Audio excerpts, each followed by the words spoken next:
L'enseigne Jennifer va bientôt totalement disparaître des villes et des centres commerciaux. Licenciement immédiat pour les salariés des 21 magasins de la région. Une centaine de personnes pourraient ainsi se retrouver sans emploi dès le 28 mai. En boutique ce matin, consigne a été donnée de ne pas répondre aux questions des journalistes. C'est vraiment la marque de notre enfance, hein, Jennifer. Franchement, il faut dire ce qui est. Hein. Quand j'ai vu qu'elle fermait cette marque, j'avais déjà un peu suivi parce qu'ils avaient fait une collaboration avec un influenceur et tout ça. Et je me souviens parce qu'on était chez Sikeo, vous vous souvenez Malcolm, il portait un ensemble. Ouais.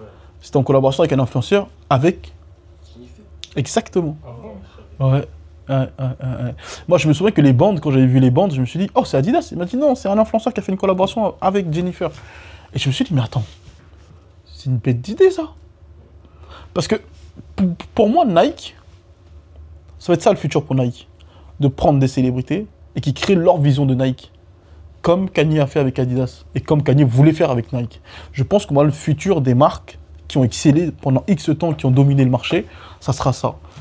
Et moi, je pense que Jennifer, ils ont peut-être rêvé trop grand. Je pense qu'ils auraient dû juste rester avec cette flotte d'influenceurs, avec des fortes personnalités, et qui leur donnent leur savoir-faire. Et eux, derrière, ils récupèrent des parts dans toutes les marques qui sont créées. Derrière, eux, la plus-value, ce serait quoi? Ce serait que nous, avec notre savoir-faire, nos usines, notre manière de confectionner, de tout ça, on te récupère, on te signe comme un label, on t'aide à développer, on t'aide à pousser le truc. Si potentiellement tu as les capacités de pouvoir ouvrir un magasin, on le fait. Exemple type, pour moi, Jennifer, ils auraient dû signer dès le départ la situation. Squeezie, le bouseux, Amine Mathieu, toute cette génération qui arrive, comment il s'appelle dernièrement, Inoxtag, qui lui... vous êtes vraiment mauvais. J'ai dit Inestag, je me suis trompé, je dis les mauvais. Il s'appelle Inès. Elle s'appelle Inès? Il s'appelle Inès. Il s'appelle Inès? Mais non! C'est sûr qu'il m'a dit. Inoxtag, il s'appelle Inès? Inès, I-N-E-S? Mais non! Mon frère m'a dit ça. Ah, je savais pas!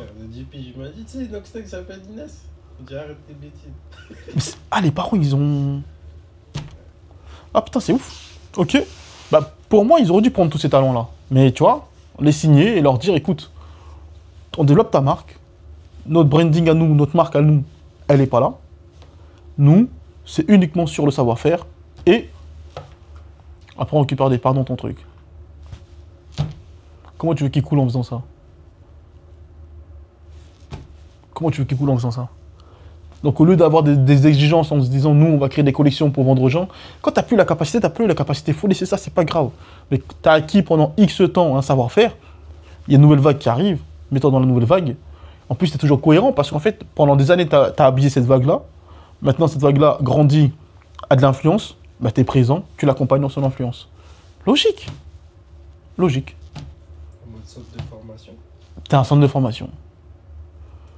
Tu es un centre de formation. Et derrière, s'il y en a un qui arrive potentiellement à revendre, tu as pris tes billes dedans. Dans le bon. Dans le bon, comme que dirais-je. Dans le bon, comme diraient les jeunes. Dans le bon. Ah ouais, t'es dans le bon. Et c'est pour ça, deux fois, tu vois, c'est comme H&M. Je comprends pas comment ça se fait qu'H&M, ils prennent pas le virage de l'enfance. Ouvre une boutique, vous avez plein de boutiques, ouvre des boutiques, mets des espaces de jeu à l'intérieur, des espaces de garderie à l'intérieur, des espaces de food à l'intérieur, je sais pas ce que tu veux, et tu facilites les parents, et autour que des vêtements pour enfants à des prix, à des lots, des prix basiques, boum. Et là, qu'est-ce que... Allez, concurrencer Zara. Faut laisser ça. Des fois, faut pas avoir peur de prendre un virage. Est-ce que pour eux, c'est pas trop révolutionnaire? Ce que tu leur dis là. Si je dis révolutionnaire, ils vont dire oh, j'ai prétentieux. Et moi, je suis d'accord avec toi en plus. Mais moi, j'accepte d'être prétentieux. Je pense que c'est révolutionnaire. Et vous pouvez dire ce que vous voulez. Hein. Ah, il se prend pour un autre. Ah, ouais, je me prends pour un autre, c'est vrai. Y a pas de problème. En tout cas, ce que je dis là, c'est grave sensé. C'est grave logique. Le problème, c'est qu'on va attendre que les Américains le fassent. On pourra pas le faire. Ouais. Et en plus, en vrai, c'est... C'est logique. Est-ce que quand tu es dans des situations comme ça, tu as le choix? C'est soit tu t'adaptes, soit tu meurs. La vérité, c'est que... J'ai dit côté Little Thing, Ils n'ont pas fait exprès d'être Potelitoting.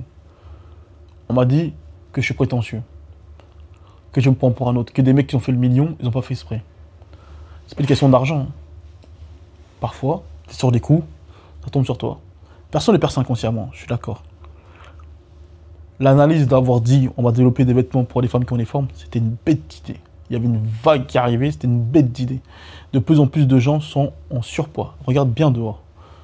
Donc la vague de Potelitoting de prendre le circuit de vêtements pour des femmes qui ont des formes, c'était parfait. Mais quand tu fais un rebranding, ou je sais pas comment on dit en français, un changement de culture et de venir faire les trucs pour les femmes skinny, mais ils n'ont pas fait exprès. Ils ont pas fait. Mais Jennifer, par exemple. C'est vrai, comme ça. Bah, bien sûr. C'est comme si tu dis aujourd'hui je vends des pommes. Après le lendemain tu dis je vends un burger. Voilà, là c'est bon, j'arrête tout, je vends un burger. Moi je reviens, je revends des Ouais, pommes. voilà. Et puis, C'est pareil. Au citron un peu. Ouais. C'est pareil, t'as pas fait exprès. Des extrêmes ils sont trop larges. Et Jennifer, là, j'ai l'impression que ouais, pendant toutes ces années, ils ont surfé sur un truc. Mais maintenant que. Ce sont pas parce que c'était pas un magasin pour adolescentes. Exactement. Ces adolescents-là, ils ont grandi maintenant. Ouais. Elles sont influentes maintenant. Elles consomment plus comme avant. Elles consomment chez Shein, Ouais. chez Potelitoting, avant. Non, c'est vrai. On fait comment maintenant? Même chez les marques un peu indé, les friperies, Vinted. Il y a trop de trucs qui sont arrivés. Et Jennifer, chez les jeunes, t'es pas has-been parce qu'ils se disent ah, j'ai grandi avec elle. Avec cette marque française. Mais prends le virage, suis-les, accompagne-les dans leur évolution. C'est vrai, ça. Vous savez pourquoi vous mettez pas de valeur sur ce que je dis là? Parce que je suis ici là. La vie de ma mère que si j'étais en. Là, ici, Rolex, et que j'étais dans une Bentley, vous m'aurez écouté. Alors qu'en vrai, ce que je dis, c'est grave sensé. C'est grave une lucidité business. Mais t'as vu, pour les plus lucides, qui ne mettent pas de valeur sur les gens par rapport à ce qu'ils ont au poignet ou en vêtements ou autre, ben pour les plus lucides, écoute-moi, tu vas développer ta marque de vêtements, tu vas avoir une structure, tu vas avoir des fondations solides. Moi, je peux t'accompagner en coaching à 100%. C'était vraiment déterminé, je suis là à 100%. Mais t'as vu, juste pour les mecs lucides, je suis là à 100%. Et maintenant, pose-toi chez toi, analyse bien ce que je viens de dire et dis-moi si j'ai tort. Dis-moi si j'ai tort. Merci. À demain.